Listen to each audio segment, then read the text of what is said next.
"Move aside," the officer barked, his voice slicing through the hum of the supermarket. His eyes glinted, cold and unyielding, like steel in the fluorescent light. Officer Daniel Carter stood rigid, his uniform crisp, a smug grin curling his lips as he fixed his gaze on the woman standing in his way at the checkout line. She clutched a handful of groceries, milk, bread, a few cans. Nothing unusual. But Carter didn't see her groceries. He didn't see her. To him, she was just a target, someone he could pin down with his authority. "Trying to use fake coupons, huh?" he sneered, loud enough for the whole store to hear. Heads turned. Shoppers froze, their carts squeaking to a halt, but no one intervened. "That's how you people get by, isn't it?" "Always cheating the system," Carter pressed, his voice dripping with contempt. The woman, Emily Harris, stiffened, her eyes flashing with shock and fury. She wasn't cheating. Her coupons were valid, double-checked that morning. But this wasn't about coupons anymore. It was about power, and Carter was reveling in it. "Sir, I'm just trying to pay for my groceries," Emily said, her voice steady despite the tremor beneath it. She clung to her dignity, but Carter wasn't listening. He stepped closer, looming over her, his grin widening like a predator savoring its prey. "Of course you are," he mocked, leaning in. "But I'm not sure we want your kind here. You understand? So why don't you put those down and leave before I make this official?" The store fell silent, the air thick with tension. Emily stood frozen, weighing her options, fight or flee. Eyes bored into her, judging, whispering. She felt small, cornered, but something inside her stirred. She opened her mouth to speak, ready to stand her ground, when a commotion erupted at the store's entrance. A man strode in, his steps quick and purposeful. Carter's smirk faltered, replaced by confusion, then unease. The newcomer wore a tailored dark suit, his presence commanding, and he was heading straight for them. Without hesitation, he planted himself between Emily and Carter, breaking the standoff. For a moment, no one spoke. The tension crackled like static. Then the man's voice cut through, calm but laced with steel. "What's going on here?" Carter faltered, his bravado crumbling. "Nothing," he stammered, but the lie hung heavy. The man in the suit stepped closer, his eyes locking onto Carter's. "Oh, it's something," he said, his tone unwavering. "I think it's time we had a talk, don't you?" Carter's gaze darted, searching for an escape, but there was none. The man wasn't backing down, and the power dynamic shifted in an instant. Emily, no longer the target, felt the ground steady beneath her. Whispers rippled through the crowd, phones raised, capturing every moment as the man pressed Carter, relentless, peeling back layers of the officer's confidence. Then, in a move that silenced the room, the man pulled out a badge, flipping it open with a flash of authority. "I'm with the FBI," he said, his voice steady, eyes never leaving Carter's. "And I know exactly who you are." Carter's face drained of color, his arrogance replaced by raw panic. The crowd gasped, sensing the shift. This wasn't just a supermarket spat anymore. It was something bigger, something that would unravel right before their eyes. The man in the suit was James Carter, no relation to the officer, a Chicago native who'd learned early how to navigate a city that could be both vibrant and unforgiving. Growing up on the South Side, he'd faced his share of prejudice, honing a quiet strength that carried him to the FBI. Now, as Special Agent Carter, he wielded that strength with precision, his calm demeanor masking a relentless drive for justice. James wasn't loud or flashy, but when he spoke, people listened. Meticulous in every detail, whether poring over case files or unwinding at home, he carried an air of authority that demanded respect. His wife, Sarah, knew the softer side beneath the badge, the man who left work at the door, trading stories over dinner about everything but the job. Sarah, A community organizer fighting for better schools in underserved neighborhoods was his anchor. Where James was reserved, she was fierce, her passion balancing his restraint. Together, they were unstoppable. Chicago pulsed with life, jazz spilling from clubs on Rush Street, gospel choirs echoing through Sunday mornings. But beneath the rhythm lay cracks. Systemic issues simmered, quiet prejudices that didn't always make headlines, but cut deep. James knew them well, from childhood to his work as an agent. Today, those cracks had surfaced in a place as ordinary as a supermarket. It was a humid afternoon when Sarah stopped by the store after a long meeting. She moved through the aisles, her list simple: dinner ingredients for a quiet night. The routine soothed her, a slice of normalcy after a day of advocacy. But normal was fragile, and it shattered with a single voice. "Ma'am, I need to see those coupons," Officer Daniel Carter snapped, blocking her path at the checkout. His name tag gleamed, but his eyes were predatory, scanning her like she was a puzzle he'd already solved. Sarah felt a chill, not just from his words, but from the weight of his judgment. "Excuse me," she said, keeping her voice even. "You heard me," Carter replied, his smirk sharp. "I've seen people like you pull this before, trying to scam your way through. Let's see if those coupons are real." Anger flared in Sarah's chest.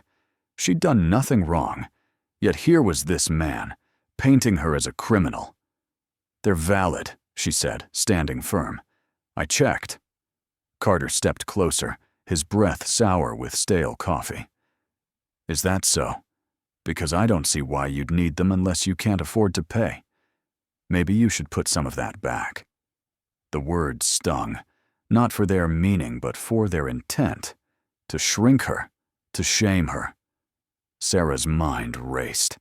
She'd faced this kind of power play before, but never so raw, so direct. She wanted to snap back, but the growing crowd held her back, their eyes flickering between curiosity and discomfort. The clerk hesitated, caught between them, unsure. Across town, James was at his desk, sifting through reports, when his phone buzzed. A friend's voice came through, urgent. "You need to get to the store on Clark Street. It's Sarah. Some cop's giving her a hard time. It's bad." James's heart lurched, but he stayed composed. "Which store?" he asked, already grabbing his keys. He sped through Chicago's streets, his mind racing. Sarah was tough, but she wasn't reckless. If she was in trouble, it wasn't her doing.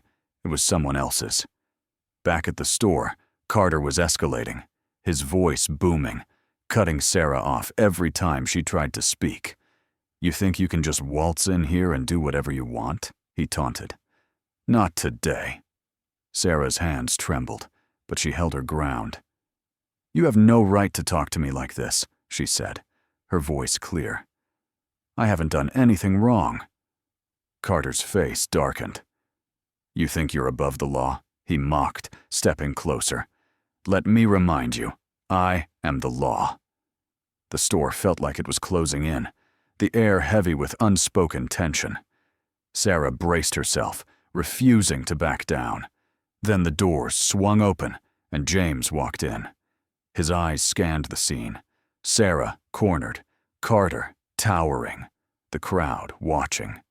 He moved swiftly, placing himself between them, his presence shifting the balance. Carter's smugness wavered as their eyes locked, a flicker of doubt crossing his face. James didn't speak at first, letting his silence unsettle the officer. Then, with a voice like tempered steel, he said, "What's the problem here?" Carter tried to recover, forcing a grin. "No problem. Just handling a situation. Your wife was using questionable coupons. I'm doing my job." Sarah started to protest, but James raised a hand, signaling patience. He could feel her anger, but he needed control. "Questionable," he repeated, his tone measured. "From what I see, she's buying groceries. Unless that's illegal now." Carter's sneer returned. "Look, I don't know who you think you are, but I'm in charge here. If I say there's a problem, There's a problem. Tell your wife to watch herself." James's eyes darkened, but his voice stayed calm. "And maybe you should learn to do your job without harassing innocent people, especially when you're overstepping." The crowd grew, phones out, recording. The air buzzed with anticipation. Carter's face reddened, his fists clenching. "You better watch yourself," he growled. "I can make things difficult for you." James didn't flinch. "You're already making things difficult," he said. "Think carefully about your next move, officer, because I'm not going anywhere."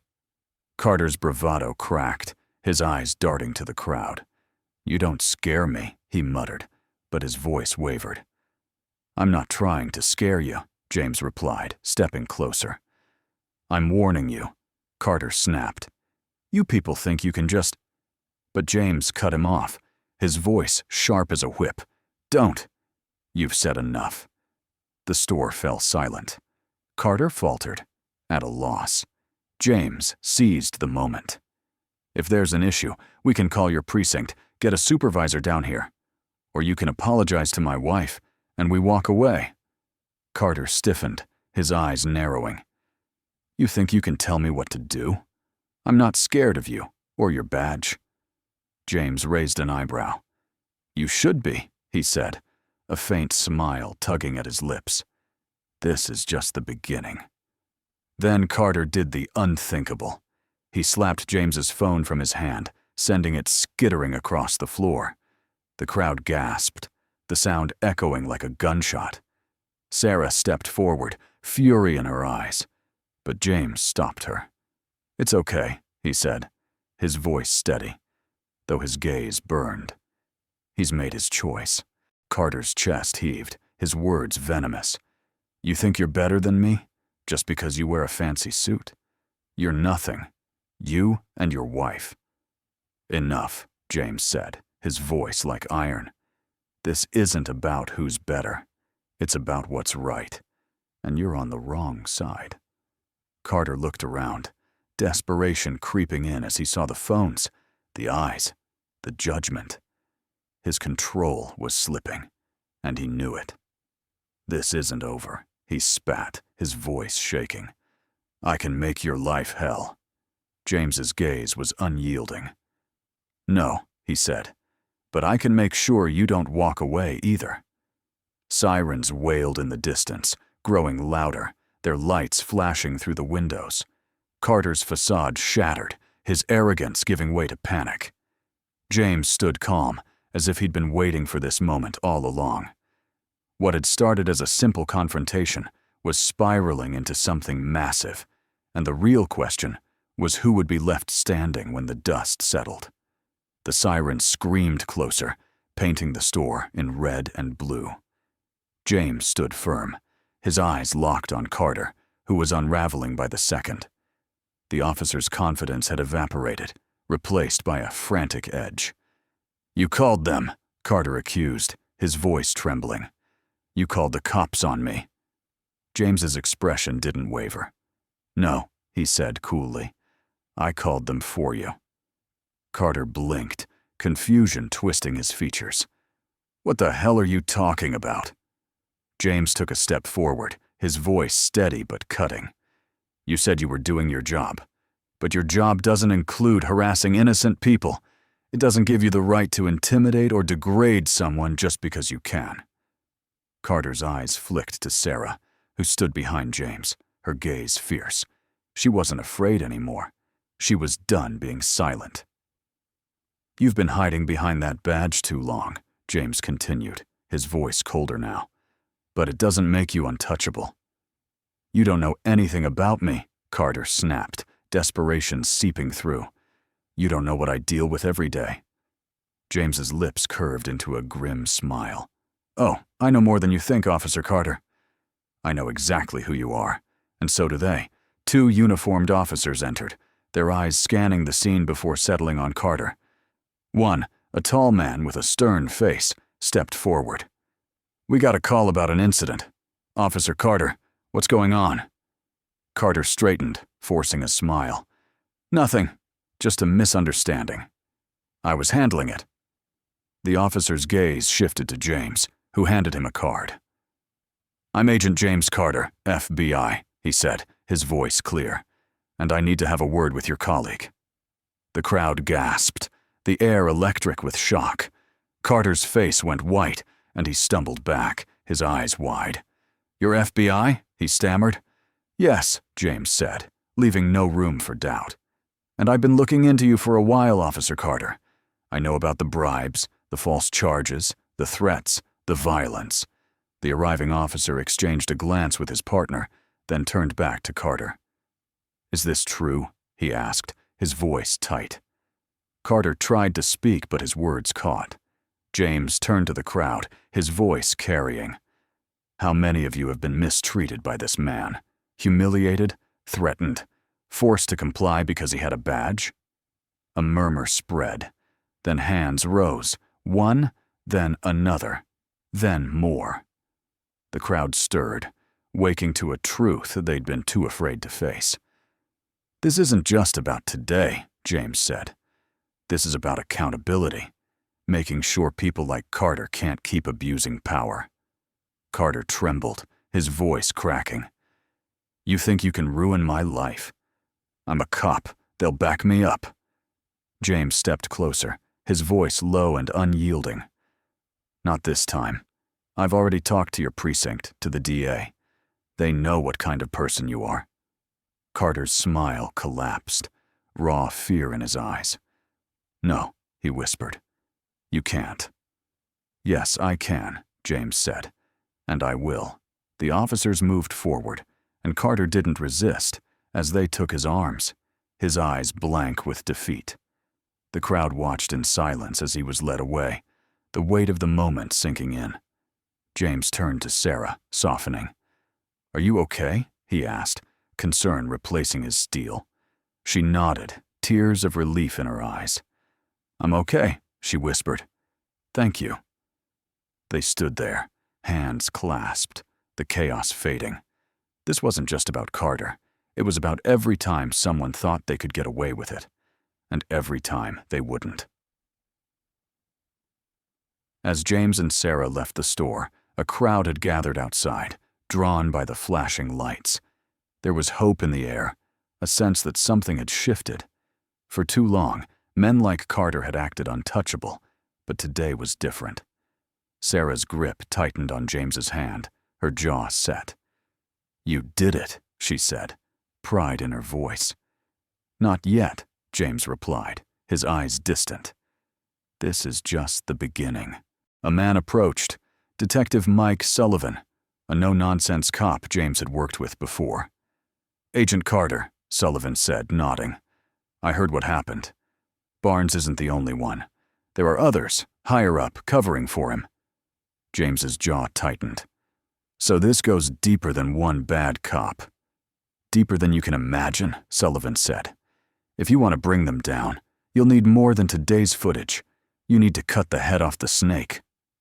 James nodded, resolute. "I'm in. But I need to know you're with me." Sullivan met his gaze. "I'm in. But we have to be smart. Carter's got friends, and they're dirty." James's phone buzzed. A message from an unknown number. "I know what you're doing. Stop, or you'll regret it." His eyes narrowed, but he pocketed the phone. "They're already scared," he told Sullivan. "That means we're on the right track." The next morning, James sat in his office, files strewn across his desk. He'd spent the night digging, bank records, closed cases, vanished complaints. A pattern emerged. Payments to a shadowy firm, suspects released without cause, officers protected. It was a network, and James was closing in. But the threats didn't stop. A chilling call came. "You're playing a dangerous game, Agent Carter. Walk away, or we'll make sure you regret it." James didn't flinch. "I don't scare easily," he said, and the line went dead. Then Sarah burst in, pale, holding her phone. A video showed them leaving their house that morning, the camera zooming in on their faces. The message was clear. "We're watching." "They think they can scare us," Sarah said, her voice fierce. "We can't let them win. James's anger surged. They've just proved we're right. We're not backing down. That night, James met Sullivan, forming a plan to confront Carter and expose the network. It was risky, but necessary. As they drove through Chicago's dark streets, another message arrived. You should have listened. They're desperate, Sullivan said, and desperate people make mistakes. James nodded, his eyes hard. Let's make sure they regret it. At the precinct, James and Sullivan prepared their trap. Evidence, documents, recordings, testimonies lay ready to bury Carter. 2 young officers joined them, nervous but determined to end the corruption. Carter arrived, unsuspecting, his swagger intact until he saw James. What's going on? He asked, suspicion creeping in. Sit down, James said, sliding a folder across the table. That's every dirty move you've made. Bribes, false arrests, tampering. We've got witnesses, footage, records. It's not just you, it's the network you're part of. Carter's face paled. This is insane, he stammered. You can't accuse me without proof. We have proof, Sullivan said. Cooperate, or it's all over the news. Carter's eyes darted, pride battling fear. You don't understand, he whispered. If I talk, I'm done. They'll make me disappear. You're already done, James said. Talk, or you take the fall alone. Carter shook, flipping through the folder, his bravado gone. What do you want to know? He finally said, defeated. Names, James pressed. Who's protecting you? Carter hesitated, then spilled. Names of precinct higher-ups, outside connections, a web of corruption. The officers exchanged grim glances. This was bigger than they'd thought. Is that enough? Carter asked, his voice hollow. We'll see, James said coldly. This isn't just about you anymore. As Sullivan called in the names, James stepped outside, the night air sharp. Sarah waited, her presence steadying him. We got him, he said, weary but resolute. He talked. It's going to be a long fight. I'm proud of you, she whispered, gripping his hand. We're doing this together. The days that followed were chaos. Carter's confession cracked the dam, and the network unraveled. Officers, officials, and shady businessmen were hauled in, their secrets exposed. The media frenzy painted Chicago's screens with their faces, once untouchable, now broken. James faced backlash, smears, threats, but the community rallied. Stories of abuse poured in, strengthening the case. It wasn't just his fight anymore, it was everyone's. Outside the courthouse, Sarah beamed. The DA's charging everyone Carter named, she said. They're not backing down. James hugged her, relief washing over him. It's happening, he whispered. Justice. Carter was stripped of his badge, facing decades in prison. Sullivan earned a promotion, his role pivotal. Sarah used her platform to push for reform, her voice stronger than ever. For James, the victory was bittersweet. They'd struck a blow, but the system wasn't fixed. Yet with Sarah by his side, he knew they'd keep fighting. This wasn't just about one officer.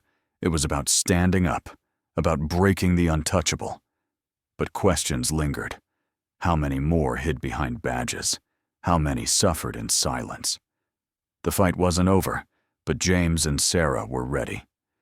Chicago's streets pulsed on, and as the sun set, they walked forward, hand in hand, knowing justice was possible. One battle at a time. What did you think? Have you ever faced something bigger than yourself? Share your thoughts below. Let's keep the conversation going. If you liked this story, subscribe for more tales that challenge and inspire. Thanks for reading, and we'll see you next time.